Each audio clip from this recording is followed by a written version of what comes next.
These are the adventures of the party going through the grim world of perilous adventure of the Warhammer Fantasy Roleplay. The starting two adventurers are Grundnir the Dwarf Troll Slayer, and Lethelian the Elf Ranger. Chapter 1.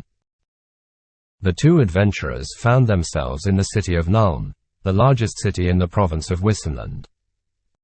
Nuln is known for its impressive engineering feats, and is home to the prestigious Imperial Gunnery School. However, there have been rumors of corruption and dark magic spreading throughout the city, and the atmosphere is tense. As the adventurers wander through the streets, they come across a notice posted on a wall. Seeking brave adventurers to investigate the source of a strange disease that has been spreading throughout the city. Reward offered for any information leading to the cause of the outbreak. Contact Johann Esma, the city's chief physician, for more details. They both decided to head to the physician's office to meet with Johann Esma. As they enter the office, you see a middle-aged man with tired eyes and a haggard appearance. He looks up from his work as you approach. "Ah, you must be the adventurers who responded to my notice," he says. "I am Johann Esma, the chief physician of Nuln. As you may have heard, there is a strange disease spreading throughout the city. The symptoms include fever, chills, and a terrible rash that spreads across the body. Many people have already died from the disease, and it's spreading quickly." He hands them a map of the city and says, "We've been tracking the spread of the disease and have identified several areas where it's particularly bad. We believe that the source of the outbreak is somewhere in these areas.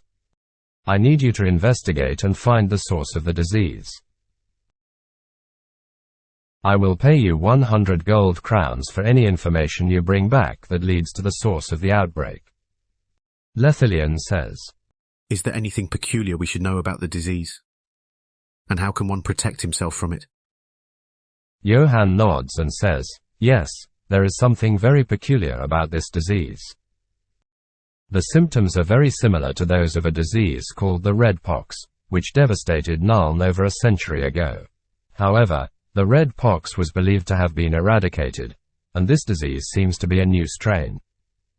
As for protection, the best way to avoid catching the disease is to avoid contact with those who are infected.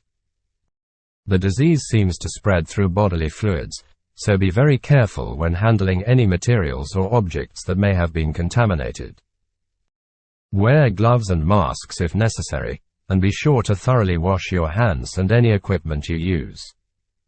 He looked expectantly, waiting for response. "Sorry, what is your name again?" The Dwarf Troll Slayer introduces himself as Grundnir Ironhand. Lethelian says, "Grundnir, do you have anything else to ask Johann?" Grundnir shakes his head and says, "No, I think we're ready to set out and investigate. We'll find the source of the disease and put an end to it." Johann nods and says, "Good luck to you both.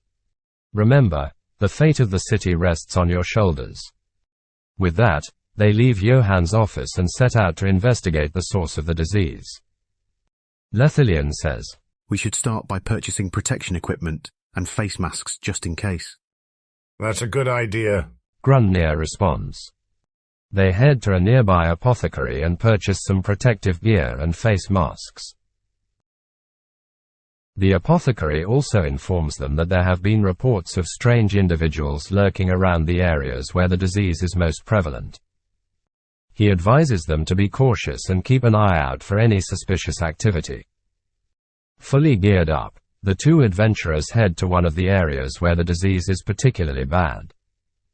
As they wander through the streets, they see many people suffering from the disease. They are covered in a rash and are coughing and wheezing. Some are lying in the streets, too weak to move. As they investigate the area, they notice that many of the people who are infected seem to have come into contact with the same objects or locations. They begin to collect samples and investigate further.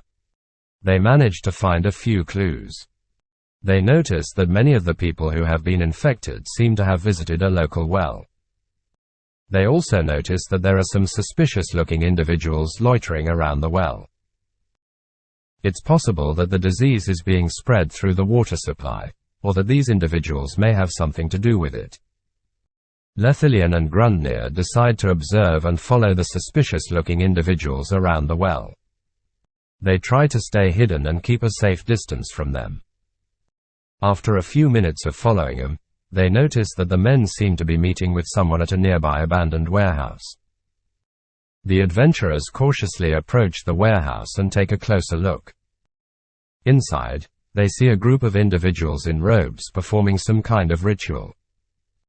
They also notice several vials and jars that contain a strange, greenish liquid. The cultists notice the adventurers and immediately stop their ritual and draw their weapons. They shouted and threaten to attack. Grundnir readies his axe and stands ready for a fight. Lethelian quickly draws his bow and takes aim at one of the cultists. His shot misses and hits the wall behind them. The cultists charge at Lethelian and Grundnir with their daggers drawn. Lethelian shoots another arrow, but the arrow whizzes past them harmlessly. Grundnir, seeing that Lethelian's initial attack was unsuccessful, charges towards the closest cultist and swings his mighty axe at him. Grundnir slices the cultist, who falls to the ground, dead. There are now 4 cultists remaining, and they are even more hostile towards the adventurers. Lethelian tries to shoot another cultist. The arrow flies past him and misses its mark. Grundnir charges towards the next nearest cultist and swings his axe again. Grundnir injures him badly but does not kill him. The cultist is still standing angrily. There are now 3 cultists remaining, and they are starting to surround. Lethelian attacks the wounded cultist with his sword. His blade slashes through the cultist's flesh as he falls to the ground, dead. 2 cultists remain, and they are now even more determined to attack the adventurers. Grundnir moves to attack the cultist that is closest to him. He just missed the cultist with his attack. The cultist is still standing and appears to be taking advantage of Grundnir's missed attack. Lethelian attacks the nearest cultist to him and slashes him with his sword, causing him to grunt in pain. However, he's still standing and now even more angry, tries to strike back at Lethelian with his weapon. He misses him and steps back. The other cultist tries to hit Grundnir with his weapon but misses him. Lethelian swings his sword again at the cultist he attacked earlier. He manages to stab him and the cultist falls to the ground, lifeless. Grundnir and the one cultist left exchange attacks but fail to hit one another. Lethelian moves towards the remaining cultist and swings his sword at him. He slashes him and the cultist falls to the ground, dead. Grundnir looks at Lethelian and nods his head. Not bad for an elf, he says. Lethelian searches the cultists' bodies and finds a few gold coins, a rusty dagger, and some strange, ritualistic symbols. He is not sure what they mean, but they look disturbing. The symbols appear to be intricate, circular patterns with various symbols and glyphs incorporated into them. They seem to be made with some kind of dark ink or dye, and the lines are very precise and uniform. The symbols themselves are difficult to decipher, but they give off an eerie feeling of power and danger. They seem to be connected to some kind of dark magic or cult, but nothing specific of what kind. The adventurers search around but unfortunately don't find anything else of interest in the area surrounding the ritual site. However, they do notice that the cultists who fought seem to be wearing a particular emblem or insignia on their clothing. It is a stylized depiction of a raven, with its wings spread wide. A symbol associated with the cult of Morsleb, a chaotic deity of magic and mutation. Both Lethelian and Grundnir have heard of the cult of Morsleb before. It is a secretive and dangerous cult that worships the Chaos Moon, Morsleb. The cult's followers believe that Morsleb holds great power and knowledge, and they seek to harness this power through various rituals and sacrifices. However, the cult is widely regarded as heretical and dangerous by most of the civilized world. Its members are hunted by the authorities and other religious organizations, and their activities are strictly forbidden. As two of them look around, they investigate the jars and vials, and notice that some of them are filled with a strange, murky liquid. The smell is similar to the putrid odor that emanates from the river. It's possible that the jars and vials contain some kind of contaminated water or other substance that could be causing the disease. However, they would need to examine them more closely or find someone with more knowledge to confirm your suspicions. Lethelian and Grundnir make their way back to Johann's home, where he's still hard at work brewing his remedies. "Ah, welcome back. What did you find out?" he asks. The two adventurers explain the situation to him, including the symbols they saw at the ritual site and the jars and vials you found. They also ask him if he knows anything about the cult of Morslieb. Johann listens intently, his brow furrowed in concern. "This is troubling news indeed," he says. "Morslieb is the Chaos Moon, associated with plagues and other diseases. It seems likely that this cult is somehow connected to the outbreak of the disease in the town." He examines the jars and vials they brought back and confirms that they do contain some kind of noxious substance that could be responsible for the illness. "We need to get these to the authorities immediately," he says. "I'll come with you to the town hall." They head back to the town hall and present their findings to the town council. They're shocked and alarmed by the news, but also relieved to finally have a lead on the source of the disease. They thank the adventurers and Johann for the efforts and promise to take swift action to investigate the cult and contain the outbreak. As they leave the town hall, Lethelian and Grundnir feel a sense of satisfaction and accomplishment. They may have just saved countless lives by uncovering this sinister plot. But they also know that their work is far from done. There are still many questions to be answered and dangers to be faced in the fight against the cult of Morslieb. Lethelian asks Johann if he has any idea what should they do next. Johann takes a moment to think before responding. "I believe you should take these samples to the nearest temple of Shalia, the goddess of healing, and ask them to analyze them.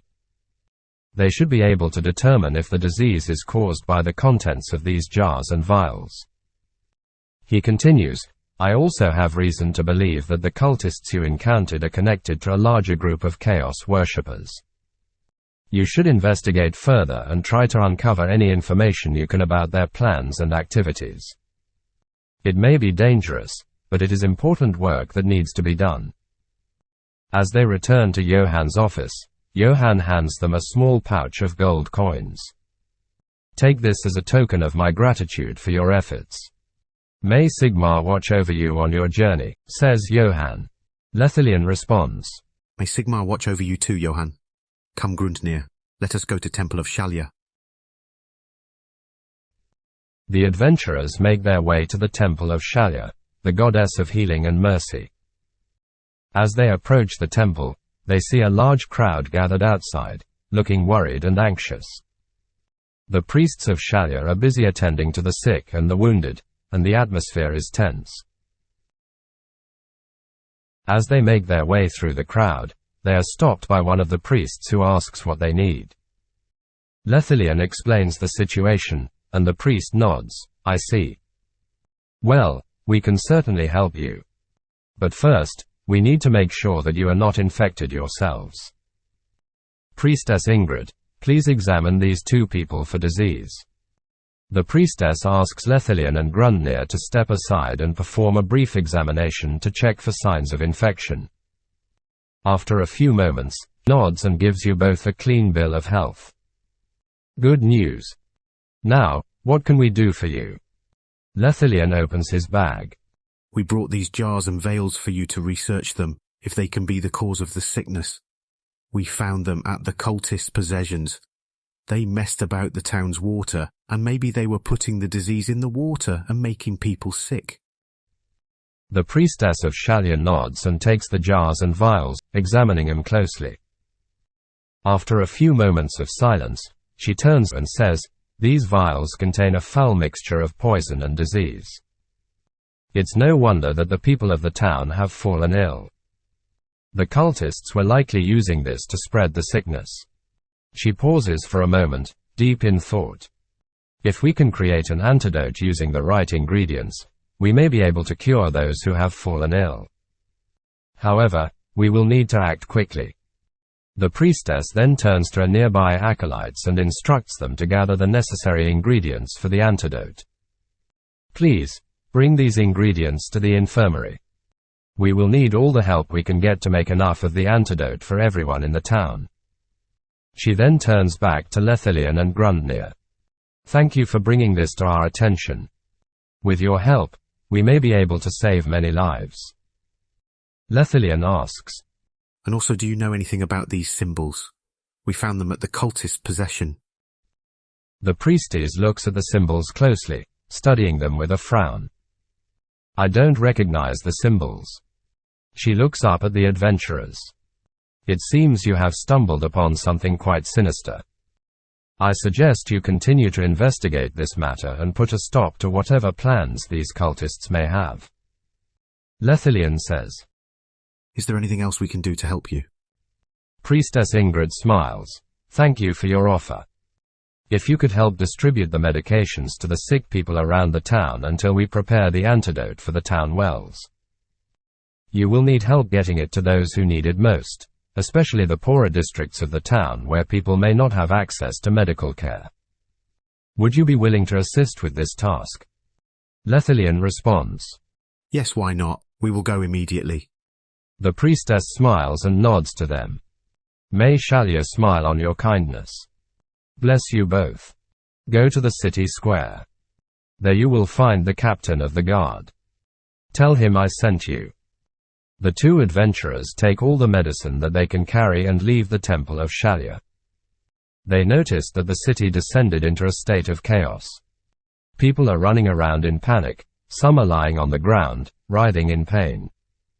The stench of death and decay fills the air, and the sounds of moaning and crying can be heard all around. They make their way towards the town square, where a group of soldiers and town guards are trying to maintain order. They seem to be overwhelmed and disorganized, and it's clear that they could use some help. As Lethelian and Grundnir approach, the captain of the guard notices them and calls out, Who are you? What do you want? They explain that they've been helping Johann and that Priestess Ingrid sent him to help and distribute the medicine. The captain nods, grateful for the offer of assistance. We could definitely use some extra hands. We're spread thin, and the sickness seems to be getting worse by the day.